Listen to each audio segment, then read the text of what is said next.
Hello, my name is Aaron Sinift, and my collaborators on the Other Imagining project are Jitendra Kumar and Kahkashan Khan, along with at least a few dozen other individual workshops, artists, and activists throughout the northern Indian region.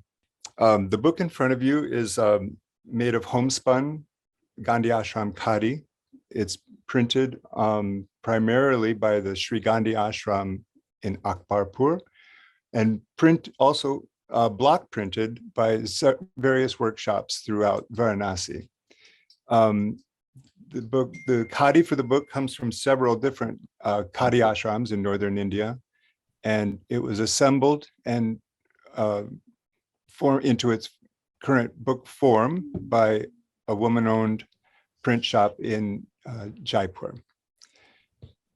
It's intended as an educational resource beyond its artistic value, so that anyone that would like to reach out to any of the participants in the book can do so. There's everyone's email and addresses are listed and their phone numbers, so you could actually call and check and see how this was put together. About half of the art is native to Gandhi Ashram Sarvodaya workers. The intention of the book was to showcase Sarvodaya artwork alongside of contemporary artwork internationally and on an equal basis. I think the importance of global collaboration is that we honor all the different participants as equals. I think that that's something that has to kind of undermine, or not undermine, reconsider the idea of the individual artist as a genius who is imparting some kind of great wisdom to everyone. And there's a remoteness to that. And there's also a certain amount of egotism to that, which is really important and valuable. And I want to honor that. But at the same time, at the moment in our global crisis, I don't think that's really quite the luxury that we have as artists these days. I think that if I consider whether I'm creating anything of value to future generations, I have to consider how I'm actually functioning in the present, because I don't know that our future generations have much of a future unless we can come together at the moment. So to me, I feel that artists have to apply their genius to a more holistic and universal aspiration, because there won't be the kind of career that we used to imagine in previous generations. So I may have answered why this is important to me. On some level, also as a father, I have to recognize too that Jitendra ji and Kahkashan have two beautiful children, and they've been born since the project started, as mine was as well. And so they're very much a part of why we do what we do. They're both 7 years. The boys are 7 and Anaya is 1. And I know that the stories that we weave together in our lifetimes are kind of what the future is. And so the weaving analogy is very evocative for me. The one facet of the book that you may not know is that, at least in the homespun, every single thread has passed through a woman's fingertips, woven on a non-industrial loom. And there's something really powerful in that collective resonance.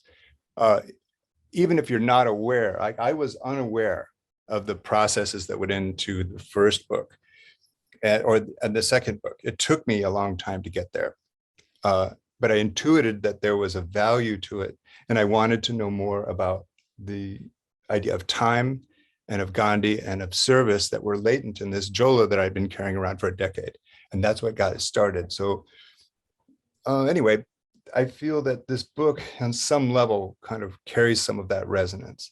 And I hope that the next project that we do has a similar resonance and takes it to the actual ground level of who grows this cotton, because that was what we had never really examined, was the role of the farmer. And as we look at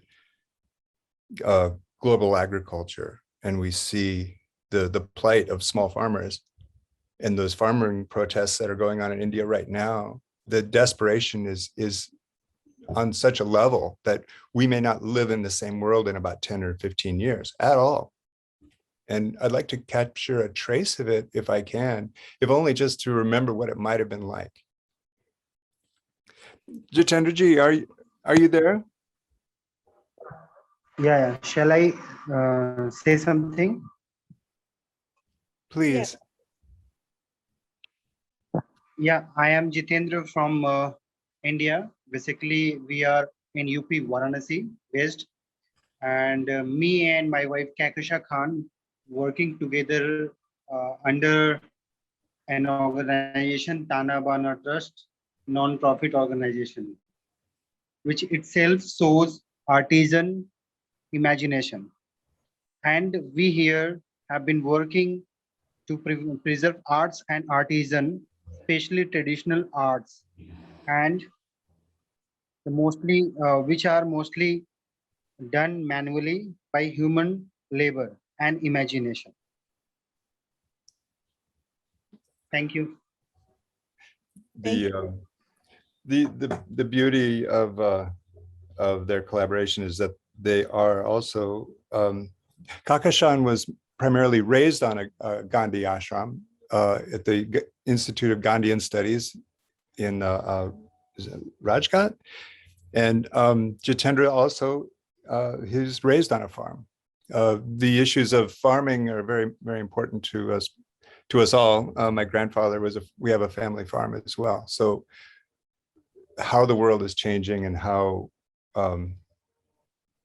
it seems to happen at different rates around the world. And I see something happening in India that was devastating to the Midwest here in the United States, where now farming is all corporate and there's only just vestiges.